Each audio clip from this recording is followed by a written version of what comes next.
Today, I'm going to start with DevOps. Till this far, we have had few of the sessions regarding our introduction to DevOps, why we should be learning DevOps. Then we switched over to learning this cloud, AWS cloud. There were two sessions on it. Then we learned about Terraform, again two sessions, and again there are two sessions of Ansible. Now today it will be the eighth session, which is on Docker. Let us understand Docker, because Docker is one of your very, the fundamentals of the main DevOps lifecycle or a software development lifecycle, because it will ultimately a product that you develop has to be deployed. So a product can be a Java application, it can be a .NET application, it can be any sort of application that you have designed. It could be a Python one as well. It can be a very complicated software, microservices. Okay. And you have developed, say, 25 microservices in a particular application, and you have to deploy them and you have to coordinate them in an orchestration such that they are basically available and they are deployed correctly. Okay. So all these things need a basic understanding, a very good fundamentals and understanding of containers, images. That is what we are going to start we will lay the foundation for our understanding from today. Okay, let us learn Docker.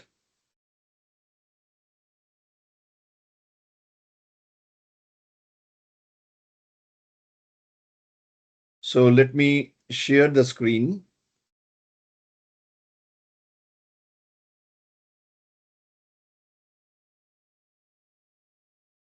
Let me know if you are being able to see the screen. It's visible, sir. Okay. And also, I would like to start my camera.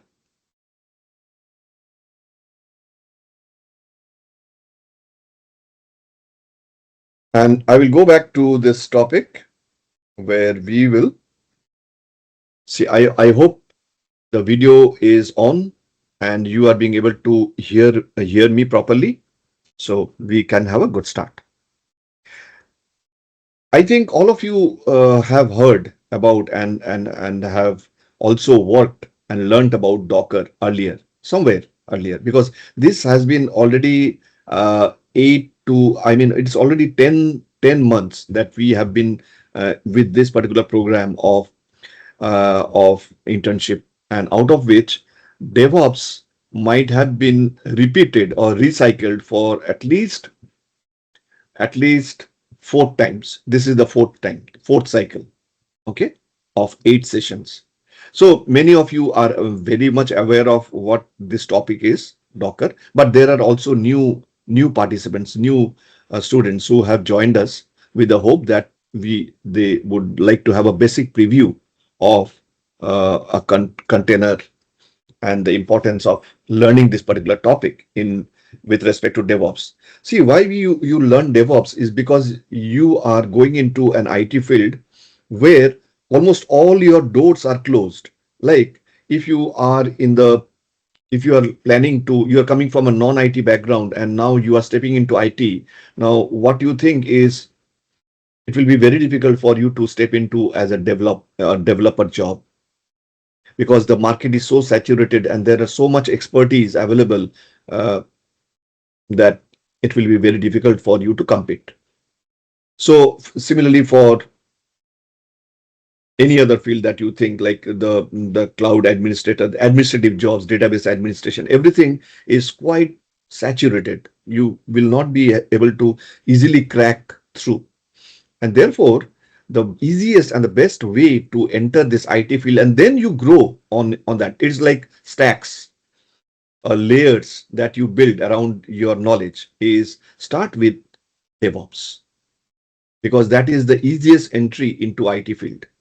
And once you are there with the knowledge of, first of all, you have to have a very good knowledge on cloud. You have to have a very good knowledge of Linux. These are the stepping stones. These are the building blocks. If you are trying to build a nice building, nice house, you need to have your foundation very well done.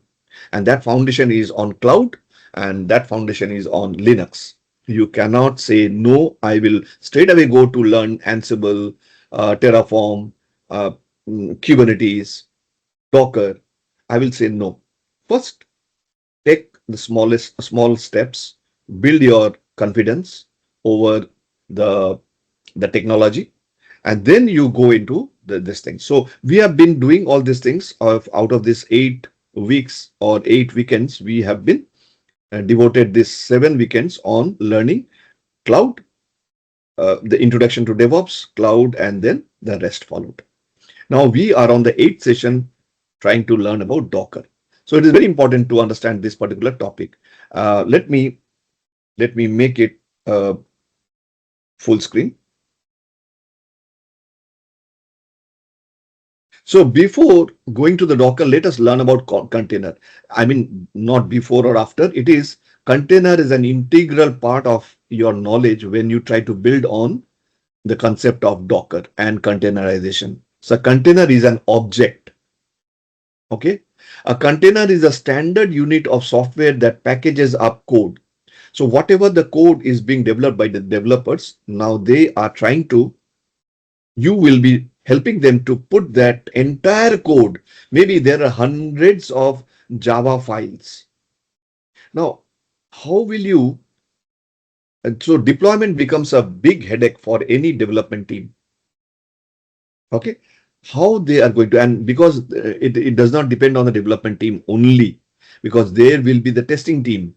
And after the testing team, there will be the the deployment, the operations team, that they will take the entire code from the test server to the pre-production, from the pre-production to the production.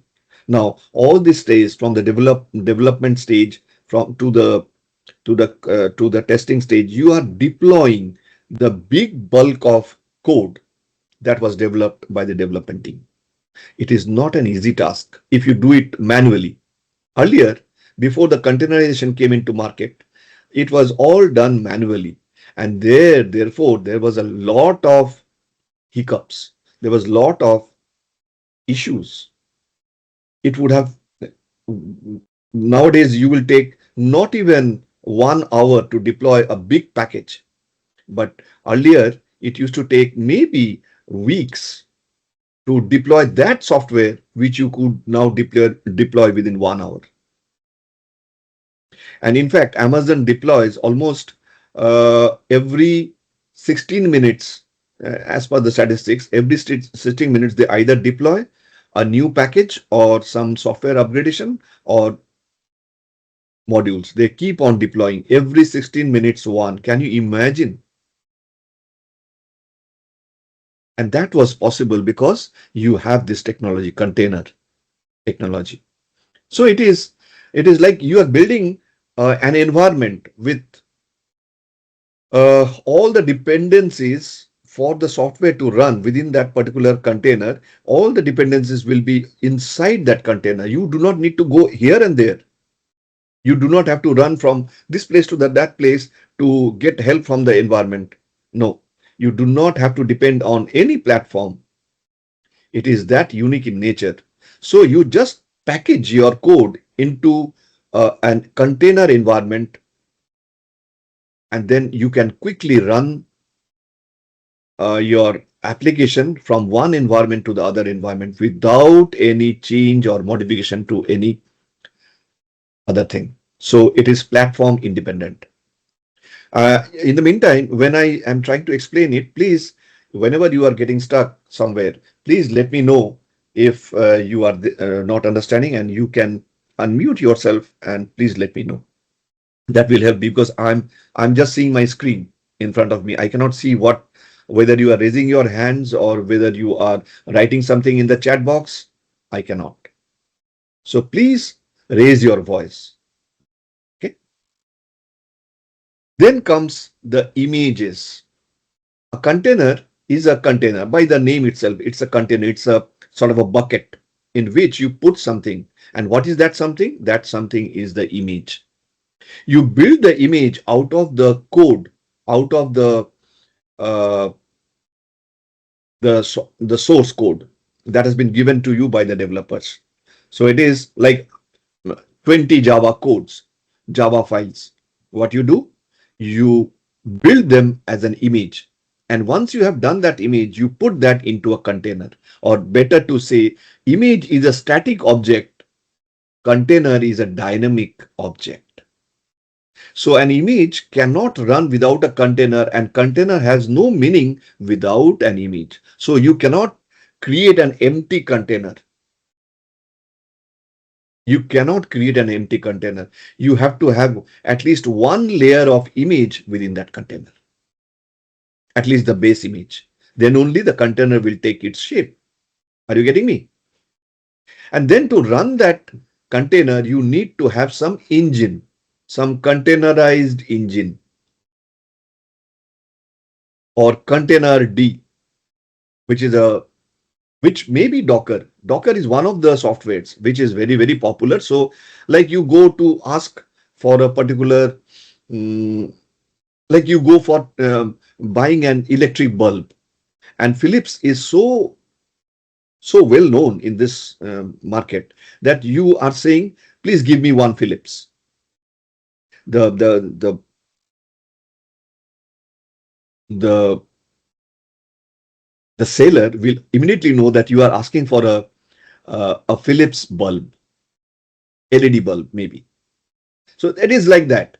So whenever you are trying to say anything about container, Docker automatically comes in. But it is not only Docker. There are several other providers of this containerization technology. Is that clear? Any question? But Docker is so famous, and Docker comes inbuilt with so many packages. Docker already comes in, but it is better if you configure, install Docker yourself into your environment, because when you are working on a Linux, it will be better that if it may come with inbuilt Docker engine, but better you do the engine, or you create that engine, or you configure that engine fresh from your end. Okay. So it is available for both Linux and Windows. It is not only for Windows. It can be Linux, Windows, and Mac. Docker is available in all the three platforms. Containerized software will always run the same regardless of the infrastructure. Now, this is the internal architecture of a container. Uh, Everybody, can you see the image? Is that image visible? And you can see the layers? Yes, sir. Yes, sir. Yeah, good. Yes, sir. So, yes, very good. So you see, it's a very interesting thing, very interesting subject, because if you know this part, deployment becomes very easier for you. You understand what you are talking about. Whenever you see, when you are in an IT project as a DevOps guy, DevOps engineer, you need to attend so many meetings, so many stand-up calls. You are an integral part of the project. Okay, you have to communicate with your testers, with your developers, with your operations guys, with your project manager, with your everyone. Okay, so you have to be aware of the terms, and unless and until you understand those meaning of those terms and what they are talking about, it will be very difficult for you to. You will get a job, but it will be very, very difficult. You will not be impressive. Okay, so understand what my always we have an objective, not only to get a certificate does not do anything for you. It is no good unless and until in an interviewer will be very impressed. You will get an interview call because of your certificates, but that does not guarantee you that interviewer will be making a pass. You will pass that interview, you will crack that interview. To do that, your certificates will not come to any help.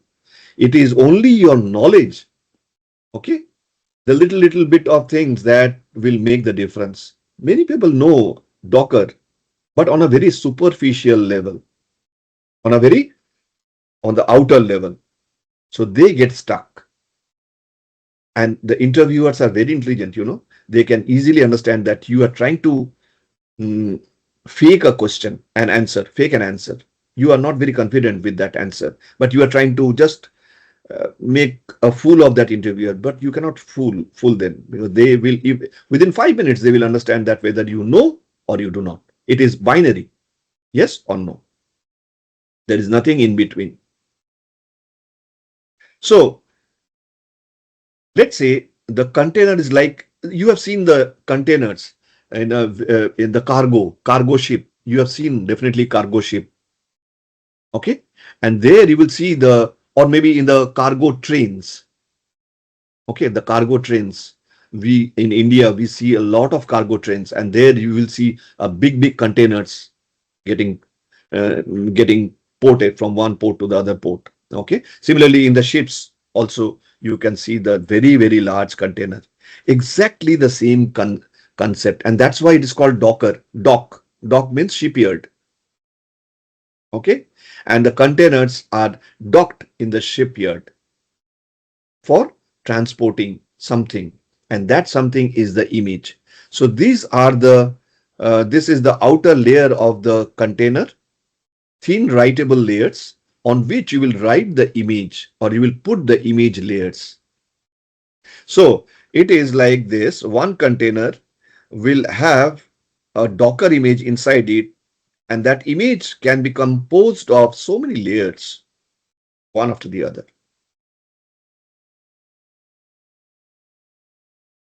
Okay, one after the other, there are layers. And now you can ask me, Devashish, what is this layer 1, layer 2, layer 3, layer 4? Nothing is. The layers are a software. Any software that you get or pull from the Docker hub. Or hub is something as a place, a repository where you store your images. Like in GitHub. What you store in a GitHub? Can anybody tell me? What is GitHub meant for?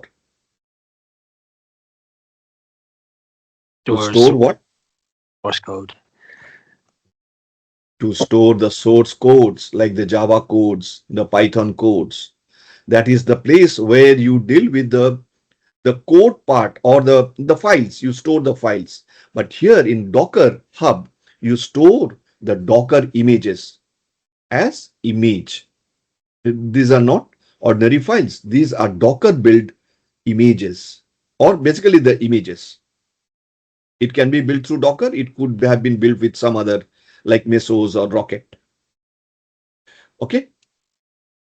So this is one layer represents one software. Another layer on top of that is another software. So let's say the pink ones are the images.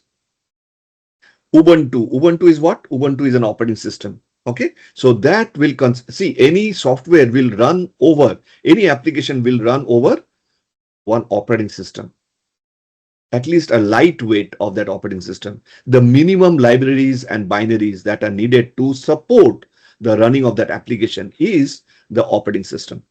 So you must, for any image, it's not necessary, but generally your application cannot run on its own. So you need to package that application along with the uh, operating system.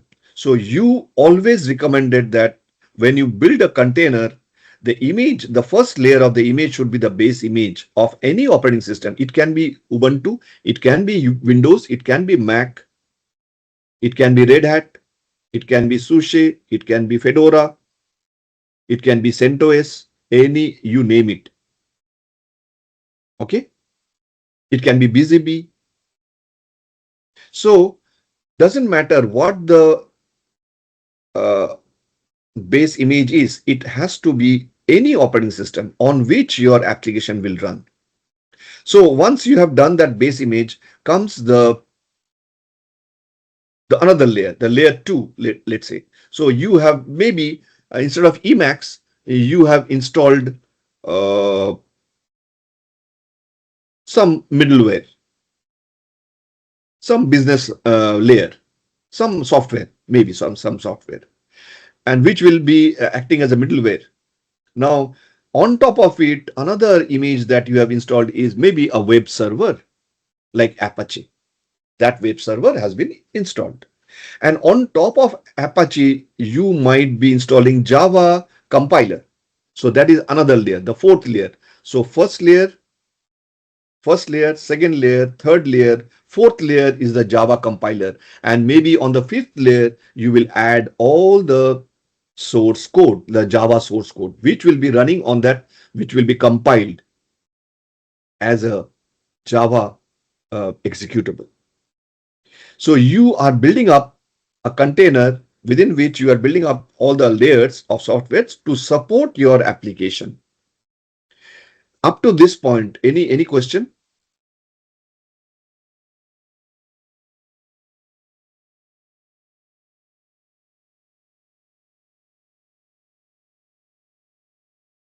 No question, right? So it is very simple that you are building up your container with images layer, the image layers. So because it is writable container, you can write onto a container. You can put all your images over this. You can install. You can get inside this container. So before I go to that topic, I will say that let's say you have built up this image within this container, and now this portion, you have nothing to do on this portion, the green portion that you can see on the container. Why? Because whenever you create a container, Docker will always put an environment within it. Because this environment is the core of running the container. Container is a dynamic object, like I said. You cannot run an image because image is a static object. You cannot run an image. Your application will not run unless and until your container, you have put that image into a container, and the container, once you have put that into inside a container, only that time the image or the application is runnable. And who is helping the image to run? Not only the operating system, because operating system is also part of the image. It's static layer. It cannot run on its own. It needs some support from the kernel of the container. So you do not have to install this kernel, the C groups, namespace, device mapper. They are inbuilt once you have created through the Docker, once you have created your container. Is that clear? Any questions? So what is the green layer? This is the core, or this is the heart of this container, through which this is the kernel, everything comes to the kernel will direct or manage the devices and the image layers based on the C groups, namespace, device mapper. So basically kernel will be helped by C groups. C groups is a very important term in Linux world. You will systemd. Have you heard the term systemd? System daemon, which runs Excuse in me, sorry, every. I just have a question. Sorry, in this container, is it that the maximum layers we can have is 4? No, there is no limit. There is no limit. That's why it is dynamic. Its size of the container keeps on increasing as per the size of the images. Okay, The thank you. image can be 10 MB, image can be 10 GB. Okay. So the followed. So you can have Ubuntu layer, or say operating system layer, uh, another software, Java application, the Java compiler, and on top of Java compiler, you will have web application, or say Tomcat or Apache, or you may have Nginx, whatever web server it is there. You can have middleware. You can have database as well. Database, say MySQL as an image inside a container. And on top of it, you are having your Java source code, or the source code, maybe Python. So all of them will have sizes. each of them, as you keep on adding layers, layer after layer as an image within the container, your size of the container will keep on growing. Okay. And if you are working on a very well organized architecture or platform, which is Kubernetes, okay, so this container does not have any restriction of the size, because that will be managed by the orchestration tool called Kubernetes. We are also going to learn Kubernetes on the after Docker. We will learn Azure DevOps, and then we will go to Kubernetes 2 sessions. Okay, you will learn that. So I will not come to Kubernetes discussion, but the lowest unit or the micro unit in a Kubernetes is a pod, and pod is nothing but a container. Pod is another layer over the container that we will discuss in our Kubernetes session. But for the time being, as you have rightly pointed out, there are no restrictions. The restriction is only the capacity of your server or the node on which these applications are running. But those are architectural inputs. Your architect will be working on that. How much is the space, the namespace that you will allocate for your application? That is the calculation that will be involved. So you do not need to worry. As a DevOps engineer, you need to understand the mechanism of the building of an image and building of or creating of a container. How a container is running internally. So Okay. internally, is that fine? Did I answer your question? Yes, I have another question. You Yeah. made mention that the boot FS, which is the green part, is it Yes, that yes. all the container will have that part by Exactly. default? Exactly. This is the common section of, you can have hundreds of containers in an environment, right? So hundreds of applications will be there. Microservices, we say microservices. So those can be running inside each of the container. Now, so the common part, this is not your part. We are not going to manipulate or handle this part. This is automatically whenever Docker creates a container, the Docker already creates this part as a common portion for each and every, whether the container is 10 GB or the container is 10 MB. This part is common part. It doesn't depend on the size of the container or how many image layers are there inside the container. It doesn't matter. This is the common function, because the C group is like as I was asking, uh, whenever you will learn Linux, if you are learning Linux from a competent uh, through a competent uh, channel, you will understand, you will go into that depth where you will understand that, how is the kernel mm, working internally. So there is a daemon that is running, which is called systemd for any Linux, whether it's a Red Hat or Ubuntu or anything. Okay. So that systemd is an OS kernel important component, systemd, which has to run. It is like uh, it is like the clock ticking. Without that clock being ticked, you're like in a laptop, you have your clock. Till the clock keeps on ticking, your laptop is on. Once the clock stops, that means your laptop will either have crashed or laptop will stop functioning. Similarly, it is the kernel will keep on till the systemd keeps on running as a daemon in the background.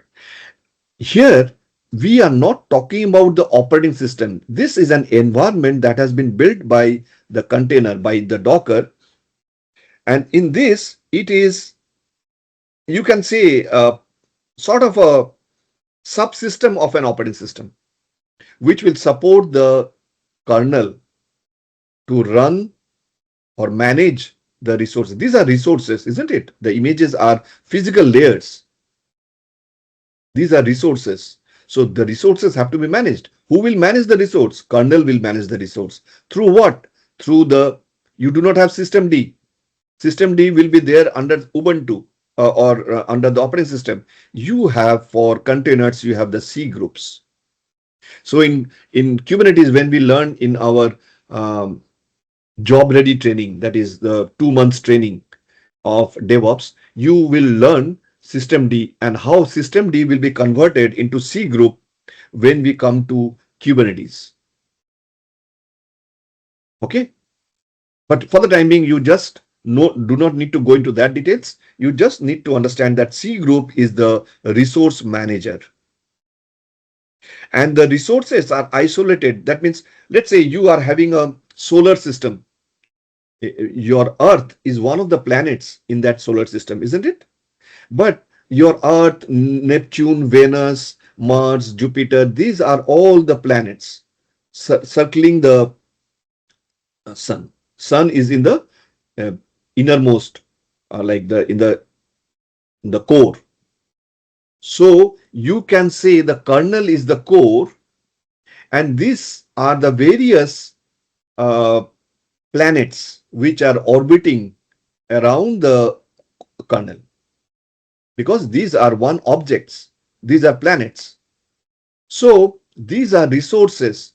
So the sun will never, or this particular, this is, let's say, Neptune, this is Earth, this is Venus.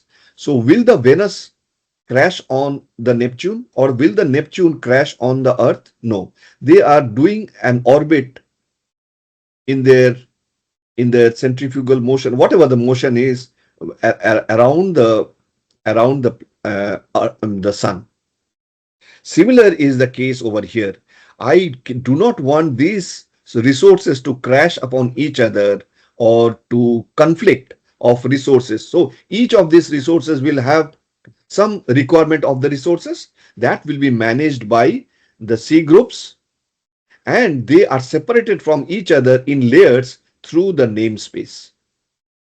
So are you getting me? So these are the internal mechanism, how you manage the resources of the image layers, as well as how you separate them, isolate them, such that they do not conflict with each other or interact with each other. They can operate in their own orbit. So to make them very, very secured,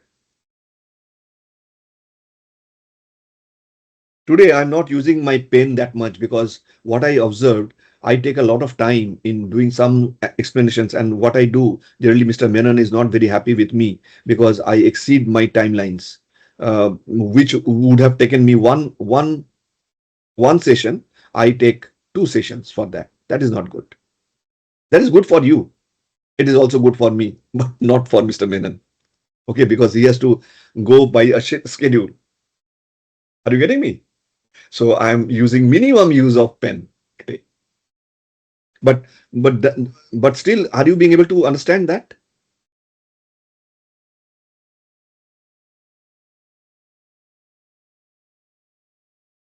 How the mechanism inside the container works? Are you being able to see that? Understand that? Okay. Yes, at least Yes. I can Yeah, thank you. understand. Yes, sir. Sorry, there is something you namespace, isolate, and secure. What do you mean by secure them, sir? Please. Secure them. That means that is they are working in their own uh, orbit or in their place. So that means there is no clash between the image layers. Otherwise, what will happen? Uh, there can be a resource contention. There is a fixed amount of memory. There is a fixed amount of CPU, the process. So if everyone is encroaching into the other's private area, what will happen? It's as if you are giving a space. That's why it is called a namespace. So each layer will have their own space of operation. They will not encroach, or they will not try to grab the resources from the other layer. That is to secure them in their own place. That is an internal mechanism. I cannot do anything about it. That is the architecture, that is the design, and that's how your containers become very, very secured. And the image, each of the image has its own purpose. A web server will not be similar to the operations of your operating system. Okay, so they will not encroach each other in their functions. There is no function overlapping, overriding. These are object oriented programming concepts. You have to make the isolation of the objects. Isolation is a very important term in object oriented programming or object oriented architecture. Atomicity, isolation, atomicity, isolation. These are the various important terms.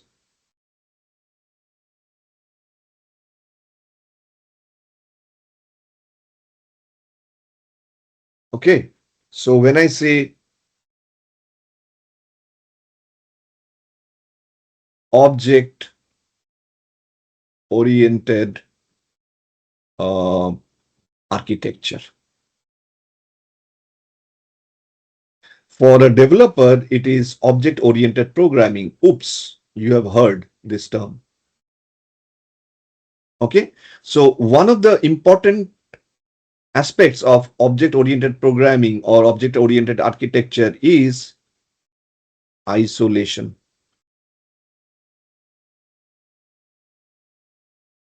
Other one is atomicity.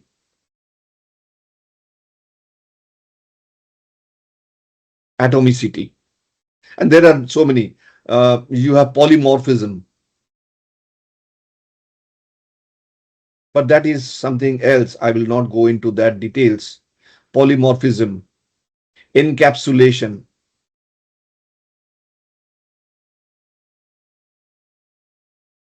These are object oriented properties, intrinsic properties. Okay.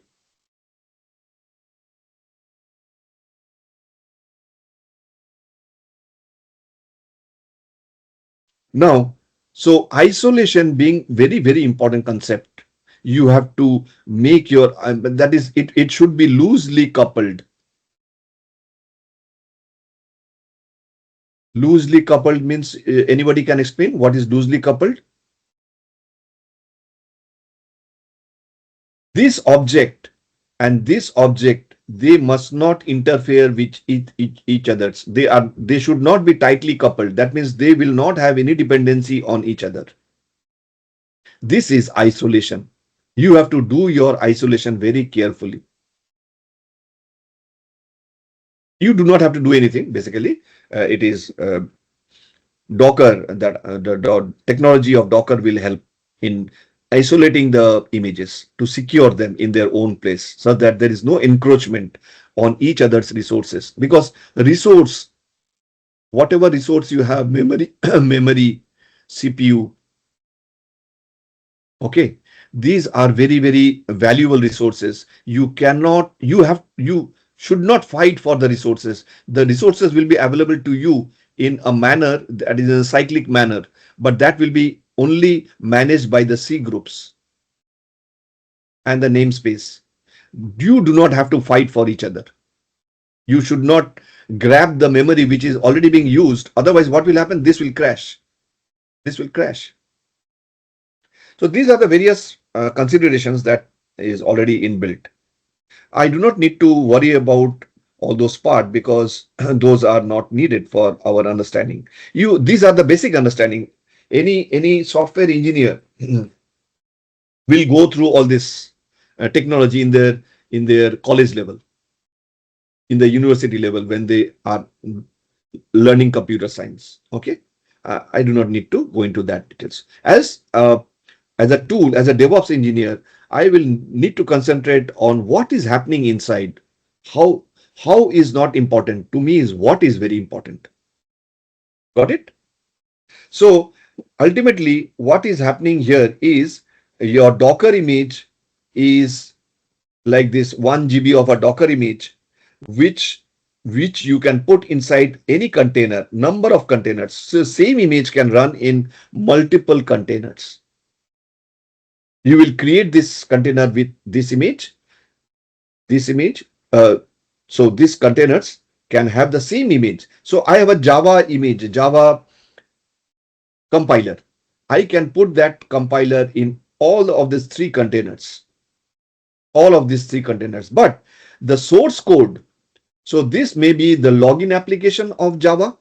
This may be the um, database application, or say the product catalog application of the Java, and this would be say the shopping cart application of Java. So they are on based on the same image. So everywhere you have the Java compiler, Java compiler, Java compiler, Java compiler. Only your source code is changing. So therefore, these three containers are running three different applications, three different microservices, but with the base image all the same. What is the base image in this case? It is the, what is that? It is the Java application, Java compiler. So that Java compiler is the same Docker image, but available in all the three containers. Is that fine? That can happen. So you can have one image in multiple containers. No problem. But these containers, do you think they are of the same container IDs or container names? The name of your Docker image can be the same in the three containers, but will the container name be the same or the container IDs be the same? You cannot create two containers with the same container ID or with the same container name. That is not possible. Each of these containers should have a different or a unique label.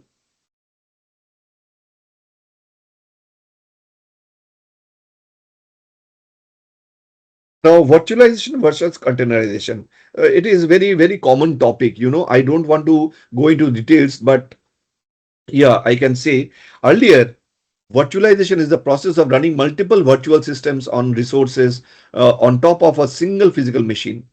Now, you have one laptop or one desktop, but you have three applications to run, and these three applications will be running on three different operating systems. So is it possible?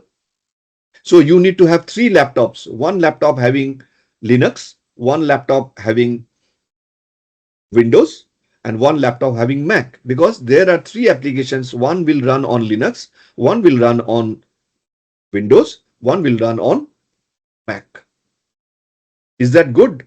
Or if you have a facility of virtualizing your one laptop, you can virtually partition them into three laptops. Will not that be good? Yes, you can do that. So you can have a physical machine, physical platform, which you are dividing based on virtualization of the operating system.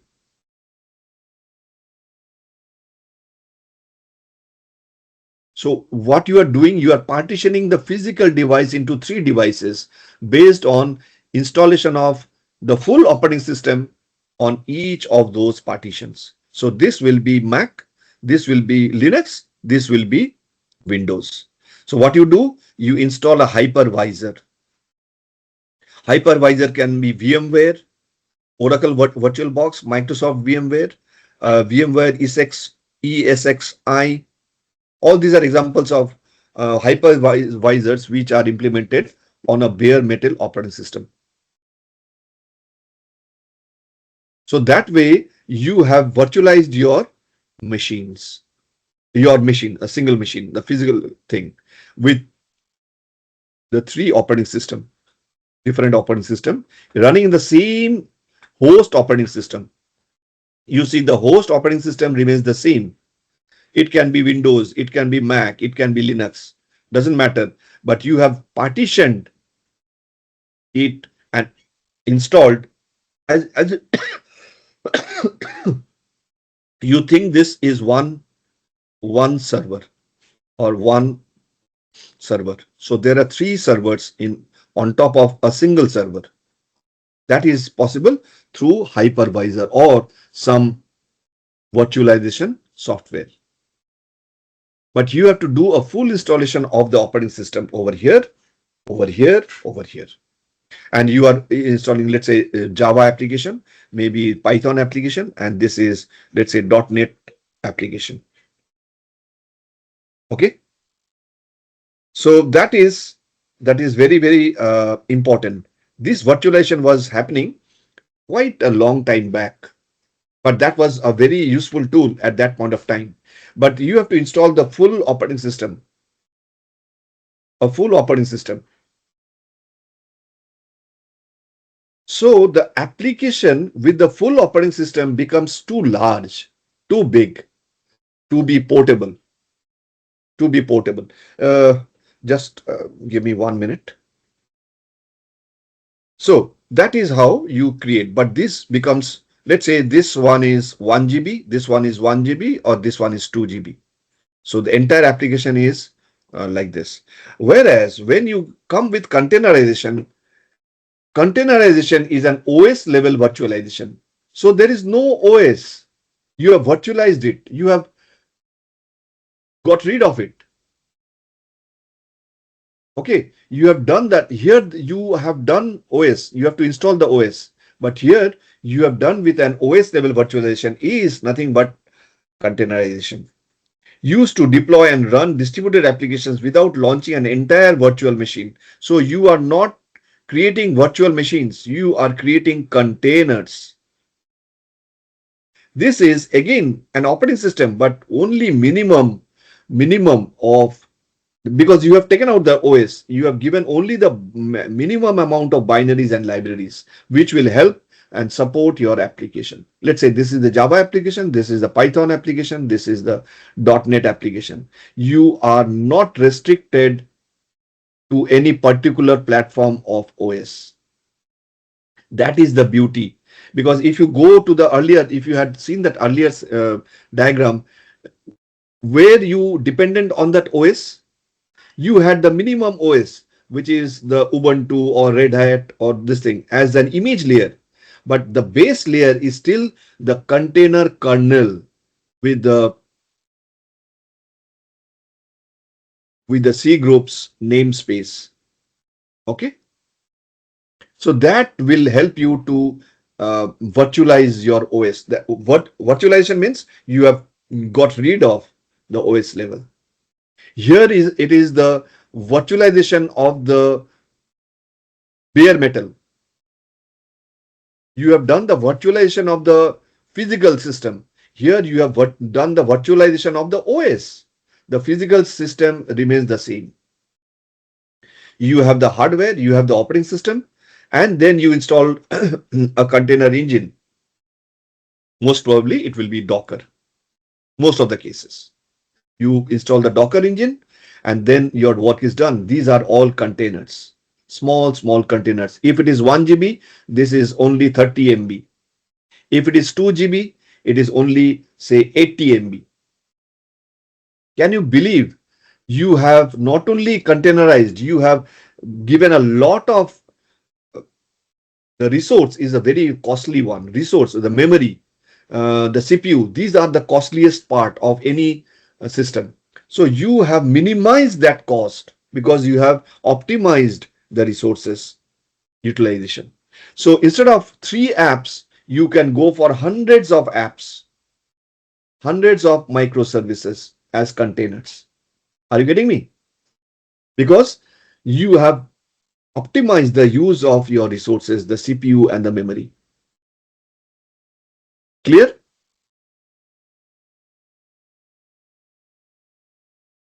Containerization is the packaging of software code with just operating system, libraries, and dependencies that are required to run the code to create a single lightweight executable called a container that runs consistently on any infrastructure. No infrastructure dependency because it is running inside the container. So this environment is already inbuilt within the container. You do not need to worry about any external influence of any platform environment. No, you are insulated from that. Clear? No questions? Any question? If you are having no questions, I am happy. Uh, at the same time, but I'm a bit worried that no questions can also be because you are not understanding. But I'm happy if you have understood that, and then we can proceed to the next slide. So it is just the simple thing, revolution in application deployment. With the advent of containerization, it is called, we have revolutionized the application deployment. Now we do not need to worry about platforms and their dependencies, and your deployment will crash because your environment is not compatible with your application. So many considerations were there earlier. Now it is not there. You do not need to work on this. See, this is virtualization. So your applications is so big because almost almost 70% of the space and the resources is occupied by the OS. Here it is this application and the minimum binaries and libraries. So this is a one container, another container. So how smart it has become.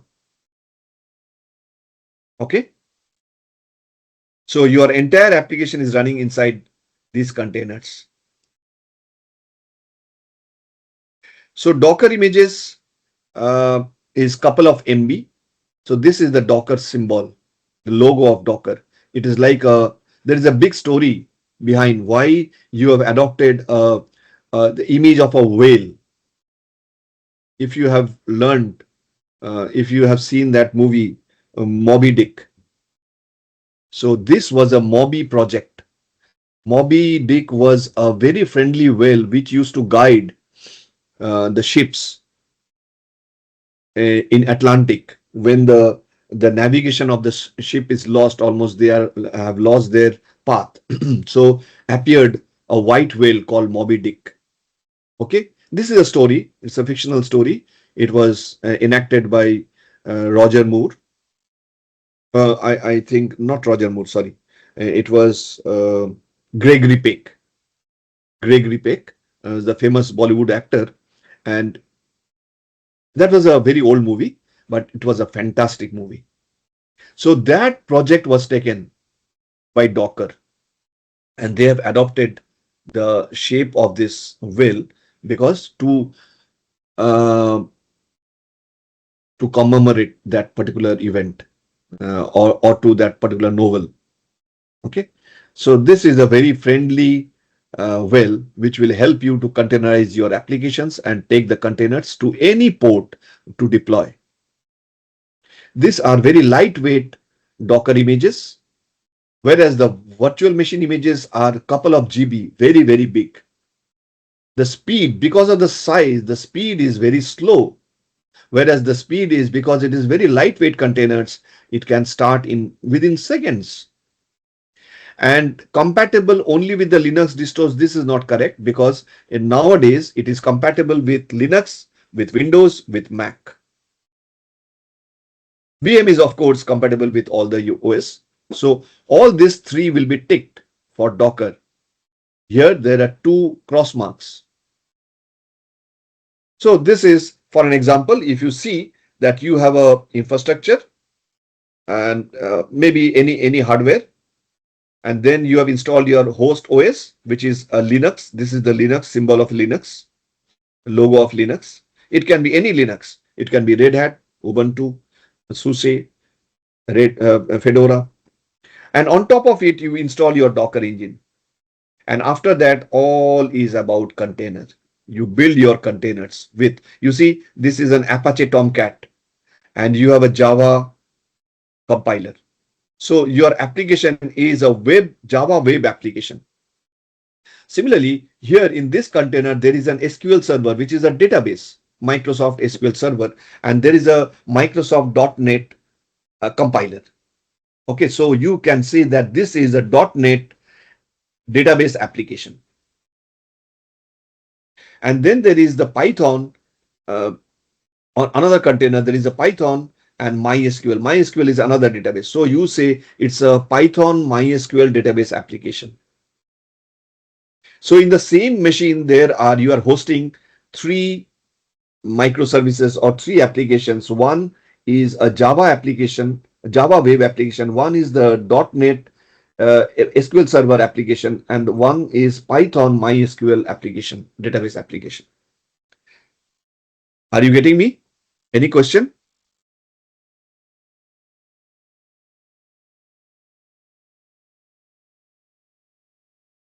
So before containerization, you had a lot of issues because you have to install each and everything over here, Postgres, SQL. So if you had to install Redis, and then you have to be aware of the platform that you are installing. So if it is on Mac, you have to install separately. If it is on Linux, you have to install them separately. And therefore, there will be installation process on different OS environment, many steps where something can go wrong easily. And we have seen that during the earlier days. There were lots of hiccups, there were lots of issues, because after all you have to give that, the development team gives an artifact or instruction manual to the operations team how to get the environment ready, but they are not technical guys like the development team. So there will be a lot of to and fro between the operations and the development to get a simple deployment. It can take weeks, and after that also there can be issues, errors, and running. The operations manager will try to contact the development manager. Development manager is going running away because these development guys are very difficult to handle, because development manager is almost like me. I cannot handle that much pressure, so he's taking a leave. Whereas the operations managers are very proactive, and they were, because they are the owners of the server, and the servers are directly interlinked with the client. The client is working on the servers, production servers. Who is responsible? Operations team. So the operations manager is much more responsible than a development manager, because the developments have their own way of doing things, but ultimately everything will be responsible. The operations guys are responsible to with the clients. They face the music. Development team does not face the music. So they do not care whether they understand the environment setup or not. This is a reality. It is not that I'm trying to say anything ill about development, or I'm highly in favor of operations. Not that. It is a reality, hard fact. But so the entire thing after containerization, now everything has been smoothened out. So you are there as a DevOps guy in between the development and the operations. So what you do is say that, see, you do not fight with each other. I am there. I am giving you your solution. You do whatever you want to do, development, put everything, give it to me. I will manage that. I will make that into an image and put that into a container, and I will give that container, and I will give one instruction to the operations guy, just one line of instruction. That's all. They will be easily deploying the entire Java application as a jar, application source code, with all the dependencies inbuilt within the container. That's all.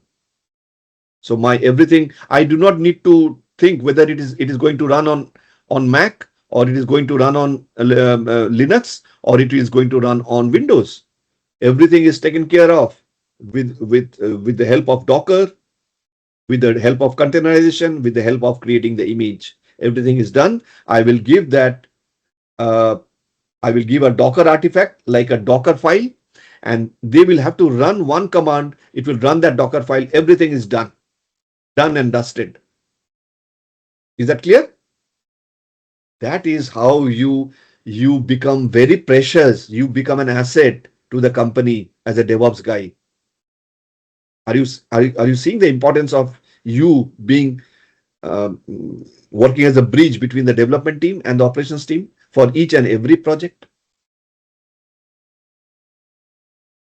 Any question?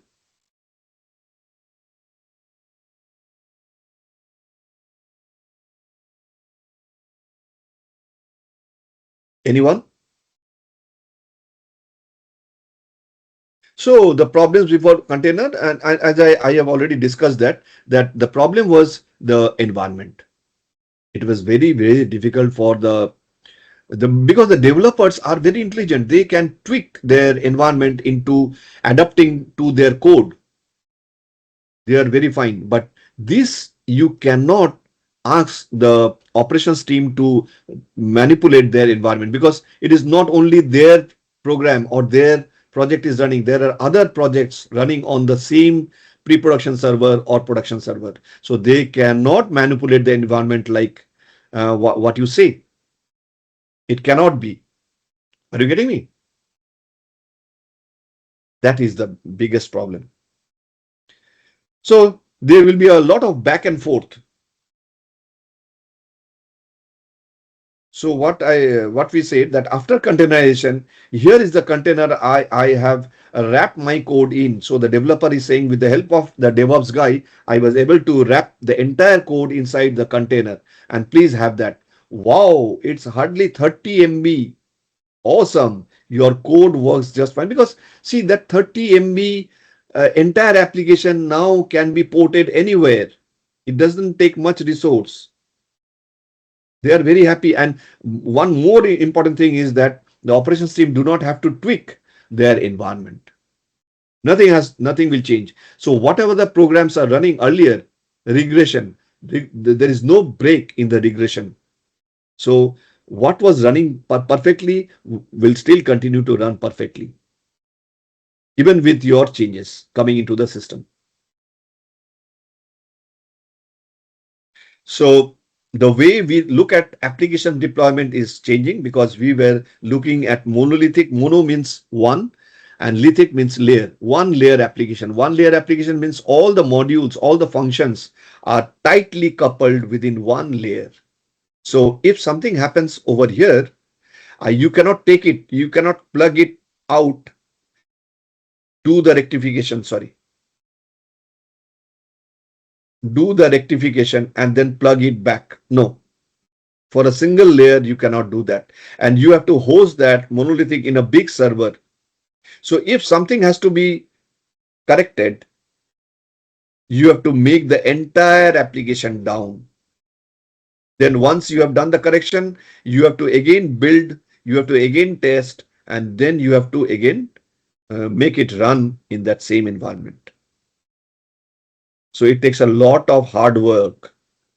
Whereas now, today, that was in this millennium, 2000, and beginning of this 2000, this decade, 2000 to 2010, this was happening. But after 2010, especially after 2012 and 13, when the DevOps came into market, you have given the Docker the privilege of having microservices. So this entire application is built up in microservices. If one of the microservices is wrong, you can take it out, do the rectification, put it back. No one is impacted. Nothing is impacted. You do not have to make the servers down. There is no downtime, because these are loosely coupled services. It can be rapidly updated, and you can deploy many small servers. You do not have to have a giant server like the IBM AIX servers. Okay. So therefore, it is very important that you can have very less potential servers, but highly effective deployments. So they can host a lot of microservices, because it is called application modernization. The single application layer, now you have broken them into microservices. Each of them is an application. They are like loosely coupled. They are called microservices. Break application into separate operations. Though for a developer, you ask any developer whether building an application in a single layer, whether it was easier or building a microservice is easier. They will always say that building an application like with one layer is much, it is conventional. It is much easier than to build microservices. You have to follow 12 factor. So if you fulfill all these 12 factors, then only you can claim that your application is a microservices application. It is difficult, but once you have done it, it's a complex architecture, but once you have done it, you can assure that this is going to be run much more efficiently and cost effectively than an application which is running in a single layer. Is that it is maintainable? This is not maintainable. This is very difficult to maintain. It is a nightmarish sort of an application to be maintained. So application delivery, what do you mean by application delivery? You want to deliver your application. So you have to go through three stages: development, testing, and pre-production, that is staging, and then finally production. So up to this development to delivery to test, it is called delivery. And from test to either pre-production or production is called deployment. So if you can say that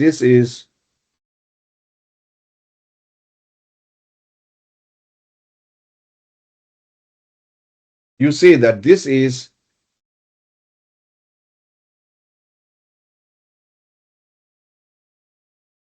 this part is delivery, and this part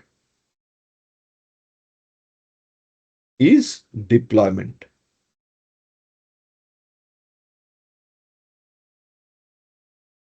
So what is delivery? You have a developer who has given all your codes, the source code you say, into and putting it into a GitHub, maybe a version control software. It can be GitHub, it can be Bitbucket, it can be GitLab, whatever it is. Okay. GitHub. These are all DevOps tools. GitHub, GitLab, Bitbucket.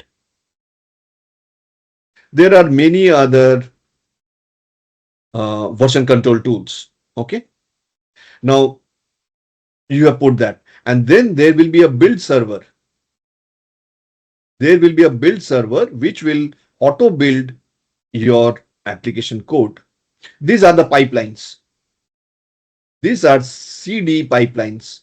CD means continuous delivery pipelines. So there it will go through a build server. There can be a Sonar cube which will which will see the quality of the code. Okay.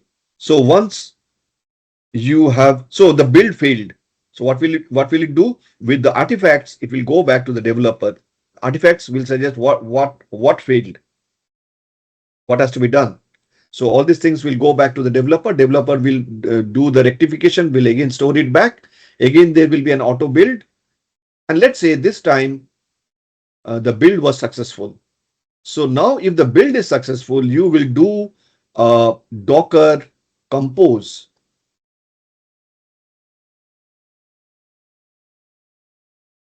Or better to say a Docker build.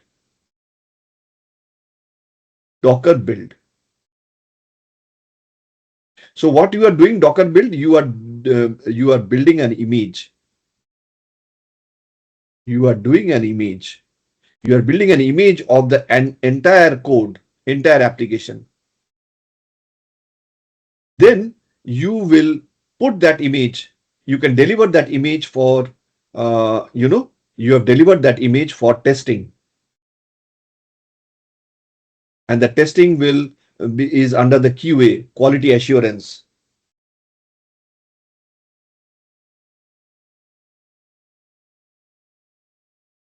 Okay.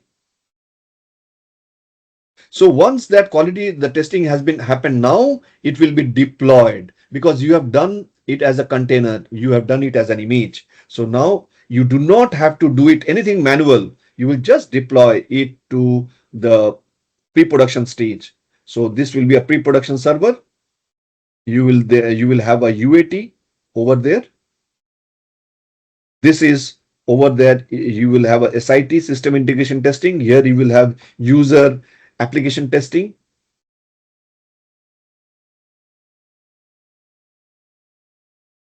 Okay. Sorry, acceptance testing. The user, who is the user? Can anybody tell me? Who is the user?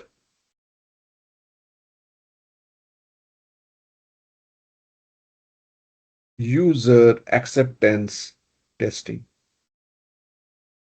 So who is the user here in this case? What is the user we are talking about? Is the user your project manager or your operations team or your development team? Who is the user or the testing team? No, the user is your client. The client will be testing from their end on the deployed product, which is on the pre-production. So once they give a green signal or a go ahead, it will be finally deployed into the production. It is now becomes very simple on the pipeline. You will just deploy the image. That is how we will learn the pipelines as well. From the next session, we will learn the Azure DevOps, which is a pipeline, how it works. Okay. Any question at this part? So up to testing is the delivery that you need to build and then uh, build an image through Docker. And then when everything is tested fine, you will, when they give a go ahead, you will deploy it to this is called deployment because it is already an image. You just have to deploy it.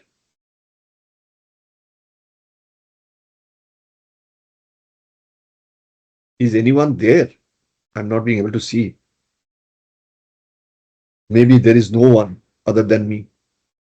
But let's see. Let me complete. So the history of Docker, yeah. So March 2013, that is the red letter day or red letter year, whatever it is say, that Docker is released to the open source. From here starts the DevOps and containerization and your automation. Whatever DevOps is today is because of the year 2013.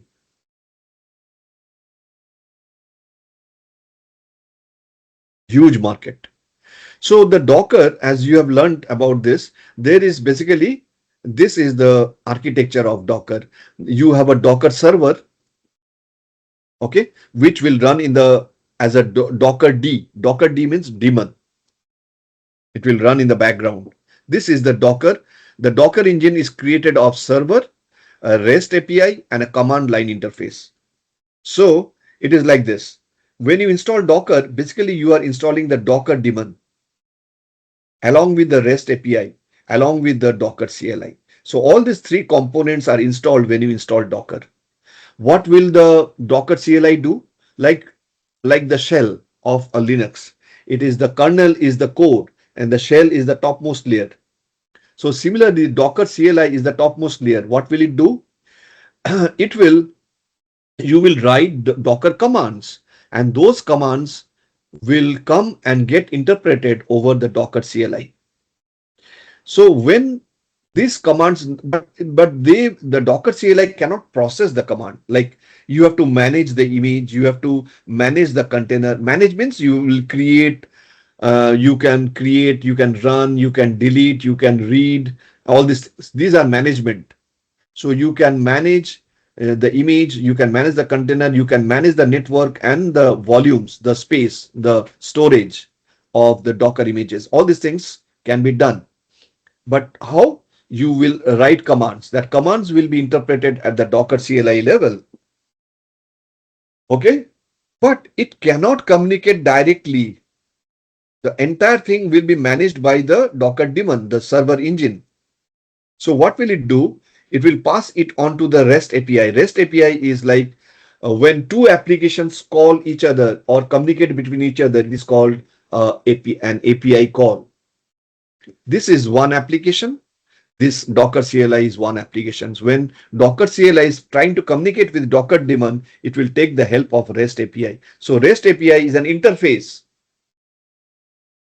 between the two applications trying to communicate with each other. If you try to see the definition over Google, you will see what is an API and specifically what is REST API. Okay. Anyway, doesn't matter. You need to give the commands. The commands will come down to the server daemon, Docker daemon, to get it executed through the REST API. The REST API will take that call over there. REST API does not, it's like a postman. It will It will deliver the packages or deliver the instructions or the message from this application to this application. And once that application comes here, it will be converted into machine language, and it will then it understands how to manage the data volumes, image, container, network. Is that architecture in very short span of time? Is that clear? Any question you have about the engine and the architecture?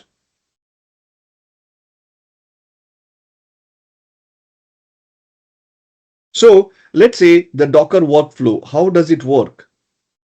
You on the client level, this is the entire Docker Docker machine. Okay. You as a client or you as a DevOps guy, you will give these commands: Docker build, Docker pull, Docker run. These are the commands. Where will the Docker command come to? Just now we have discussed. Who will interpret your Docker commands?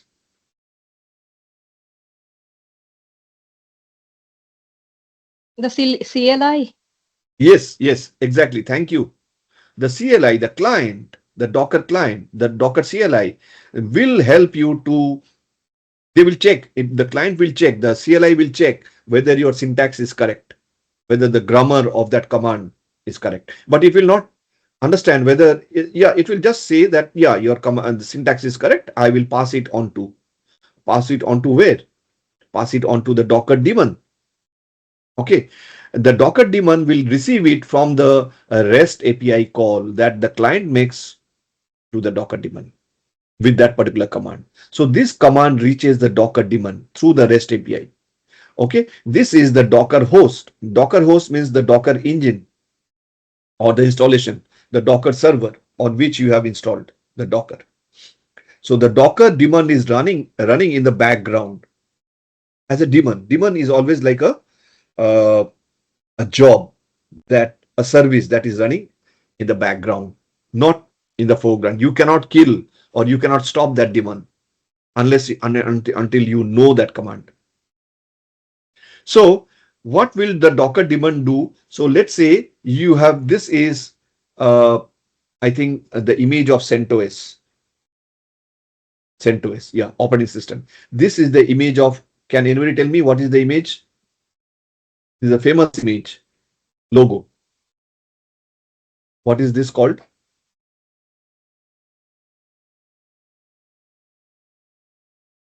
Nobody?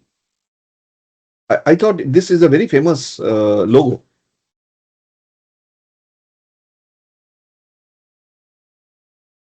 This is CentOS. That is fine. It's not that popular, but this is a very, very popular. You must have used it. This is Ubuntu Linux operating system. This is Redis.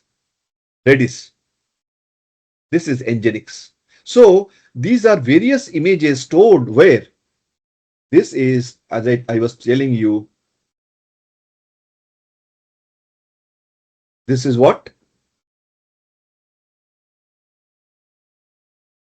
This is what? This is the Docker. Anyone? Hub. Yes, fantastic. Docker Hub. The hub means the registry where you store, like the GitHub. You store your source code. Source codes are stored. Similarly, here you store the Docker images.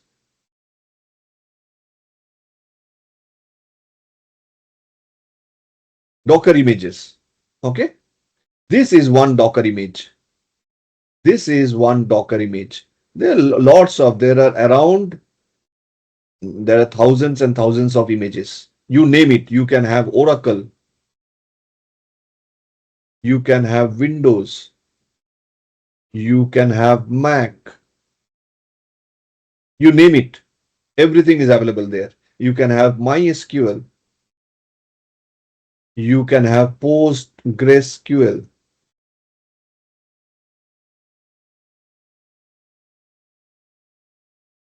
Okay. So many things are there. So one of the images you wanted to download. So you have given a Docker pull command. That command will go to the Docker daemon. Docker daemon will go to the registry. If it does not find in the local server that image, so it will go to the registry to Docker Hub. It will pull that image. So let's say you have pulled in Docker image called Ubuntu. So this is maybe you are treating as one layer. Remember, we have learned about layers, image layer 1. So this is the base layer. So at least one layer you need to create a container. So you have just pulled in your image and put it. So simple. In our job ready training, you will learn the commands in details and the various architecture. But here I have no scope to go into that details, but I'm just saying that the flow is you will pull that image and put that into a container. So the container is now running. It is runnable. So what it is running? It is running Ubuntu. So you say that this is an Ubuntu container running Ubuntu operating system. And on top of that, you can go inside that container. Now you can go inside. Once the container is physically available, you can go inside the container and then you can install many other layers. Let's say you can install Apache. That will be second layer. Then you can install Java compiler. That is the third layer. Then you can install, say, Node.js. Okay, so one application server or application server. Yeah, you can say that. Okay, and then you can have install all your Java source code. You can take all the Java source code. So how many layers you have built inside the container? How many layers did you build? One. This is one. This is two. This is three. This is four. This is five. So the container size keeps on growing as and when you are installing the various layers. Is that very difficult? I don't think so.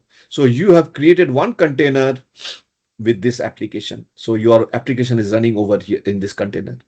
You can replicate this container such that in case this container goes down, this will take over. In case this goes down, this will take over. In case this goes down, this will take over. We will learn in Kubernetes how you do the replication. Okay.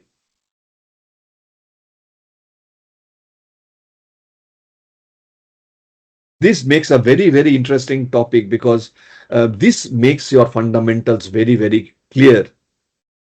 And without this, you will not be able to progress. Even if you think of DevSecOps, whatever assets that you are building today in DevOps, tomorrow your company will ask you, Debashish, I'm very happy that appreciate your effort in building the entire automation pipeline and the various assets that you have created. Now, tell me, how safe are they? Now, then your knowledge of DevSecOps, or rather the security aspect of your DevOps assets, resources that you have created comes into picture. But unless and until you understand or you have built that knowledge of DevOps, you will not be able to graduate yourself to the next level, which is your DevSecOps or cybersecurity. Am I clear? Or the cloud security. So you need to understand all these terms.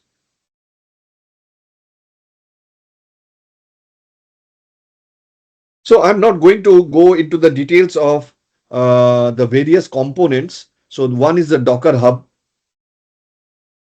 You see, you pull from the Docker Hub, you go to the Docker engine, then from the Docker engine you will build the container with the pulled image, and you will add layer after layer after layer, and then you can run your container, you can stop your container, you can delete the container, you can manage your container. There is that is what Docker Hub is. The Docker Hub is the place where you store your images. Then the next part is the Docker engine. Docker engine, as I told you, they come composed of three parts: Docker CLI, REST API, and the Docker D, which is the Docker server, which runs in the background. Now, without this, you will not be able to do anything, manage anything of the Docker images, containers, volumes, and all the stuff. So next comes the Docker images. We have all been talking about Docker images and containers. So the next thing is the Docker containers. You see what is a Docker container. Then comes the Docker volumes. These are the various Docker components. Docker volumes. Docker volumes are nothing but Docker itself. Docker containers cannot persist data. You know, persist means anybody having an idea of persistence?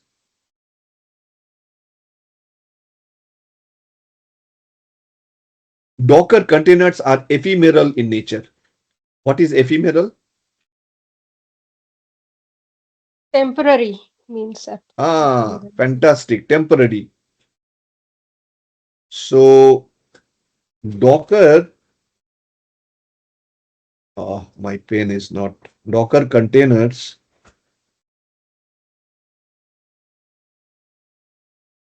are ephemeral. Ephemeral is temporary. Temporary means like our RAM, random access memory. What does that RAM do? RAM can store your data, your whatever the variables and the values within that in a very temporary arrangement. Very temporary. Once you come out of your system, your session goes off, your entire thing will be wiped off. Similarly, is the case of once you try to you can work with the temporary variables and data, but once the container is down or you shut down the container, your data is lost, gone. So Docker has given you Docker volumes. Docker has given you Docker volumes. Okay. Docker volumes are actually your storage, persistence. You can store your data, and without even the Docker container goes down, Docker volume does not go down. It is like a hard disk. Your laptop is gone, but your hard disk is still there with the data. So you can retrieve your data. Similar is that concept.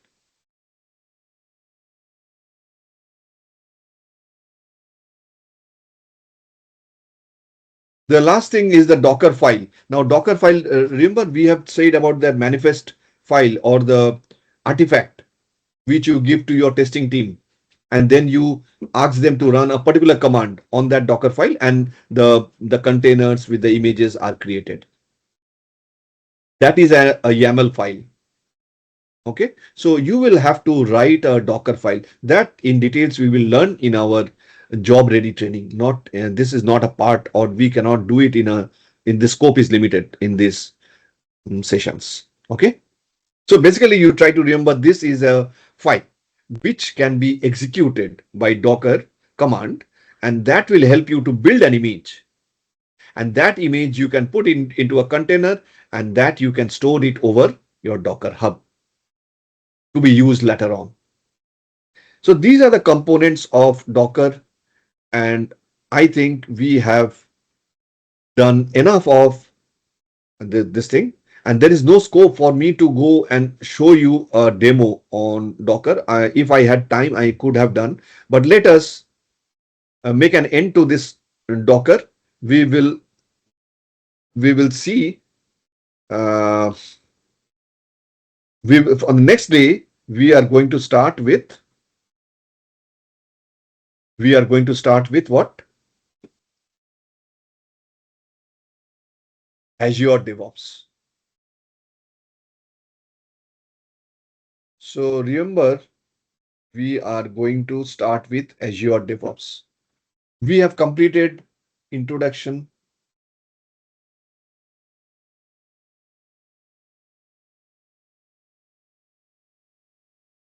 to DevOps. We have completed both the sessions we have taken for AWS Cloud. Then 4 and 5, we have devoted these two sessions for Terraform.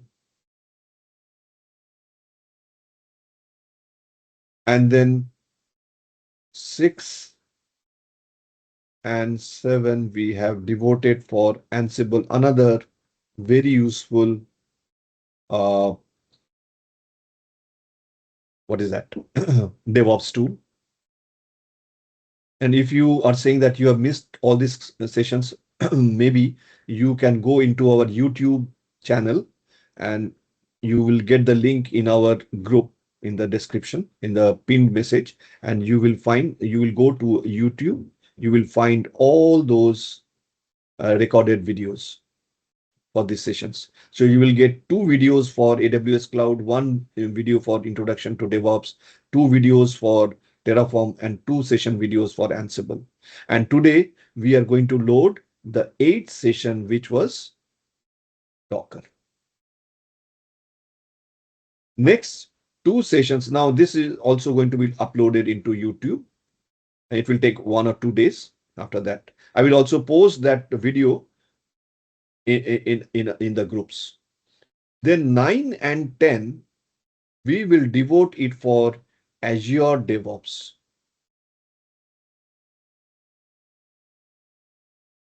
Which is the CI/CD pipeline. And this is one of the, hello, Shekhar?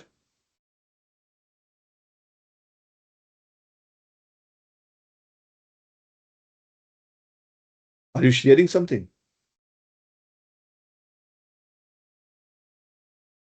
Hello? So Azure DevOps CI/CD pipelines for 9 and 10, and then 11 and 12. See, I was supposed to only have 8 sessions. Now, it is not good, or maybe it is good for you. So 11 and 12, we will do Kubernetes. So we have 1, 2, 3, 4 extra sessions. That's okay for me, if you are fine with it. Or would you like me to stop over here? 8 sessions done. Stop over here. Shall I take this 9, 10, and 11, 12 in the coming 4 weekends? Please, Mr. You tell Debasis. me. Yes, please. Are you sure? Are you going to join? Yeah, I'm so interested. Okay, very good. And because these are very much in demand, Azure DevOps, Kubernetes, whenever, even if you are going for a DevSecOps or cybersecurity interview, they will ask about all these things. You cannot avoid. And that is a practical experience we are seeing from our students. They are going for interviews.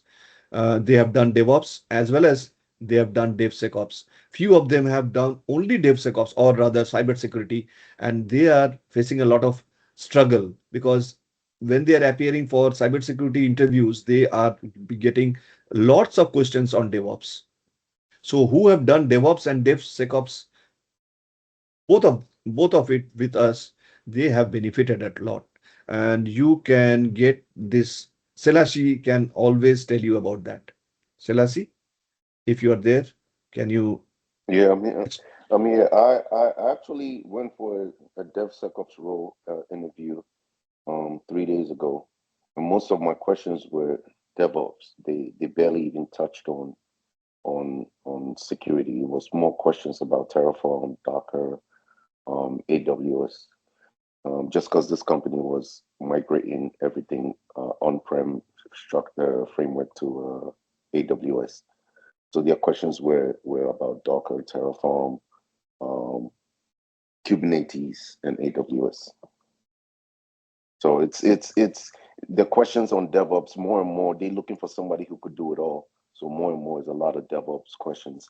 Um, and I think they assume that most people doing the DevOps are coming from security, so they want to make sure you are really know your way around DevOps and of course security, but more than anything DevOps. Exactly.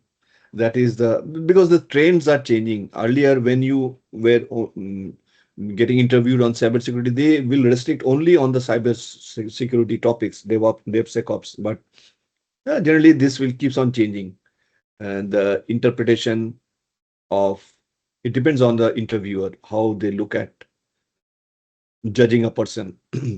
But it is gradually it is very clear, getting very clear that it is good that if you start with DevOps and then graduate to DevSecOps or cybersecurity, it is the best path.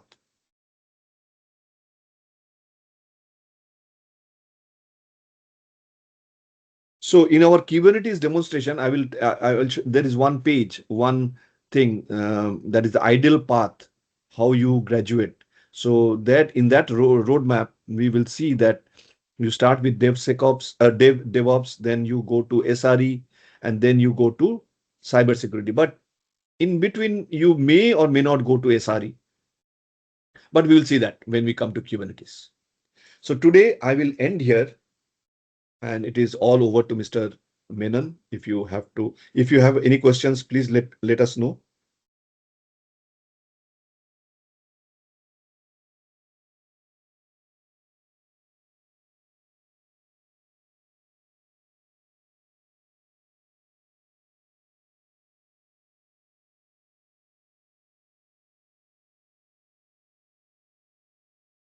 So, Mr. Menon, I think we are end of the session.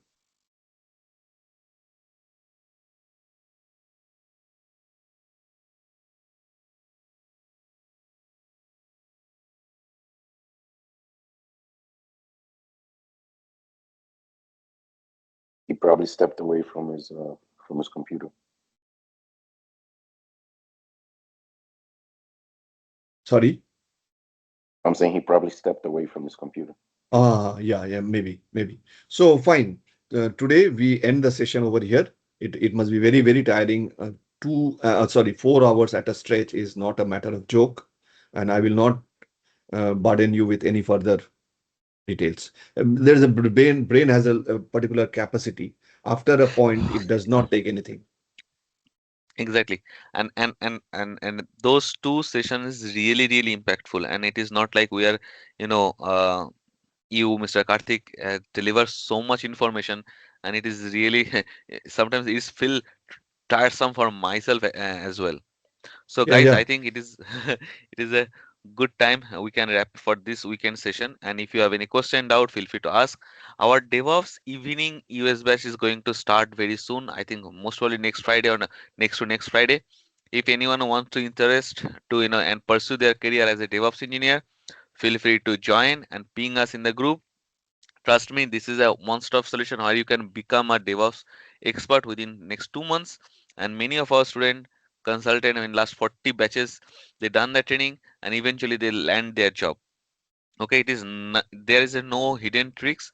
Only thing is you need to do the practice, practice, and practice, and it will give you all like sorts of labs, live project where you can make your hands dirty, and that thing is going to pay you while you are in the interview in front of the interviewer, because that time they are not going to ask some theoretical question, they are going to ask some of your previous project experience.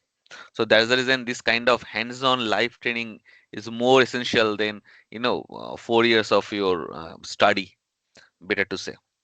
So this Friday, last Friday, our cybersecurity classes for 2 months was started. Monday to Friday, daily 2 hours, and it is going to continue for next 2 months. And DevOps session is going to start from next Friday.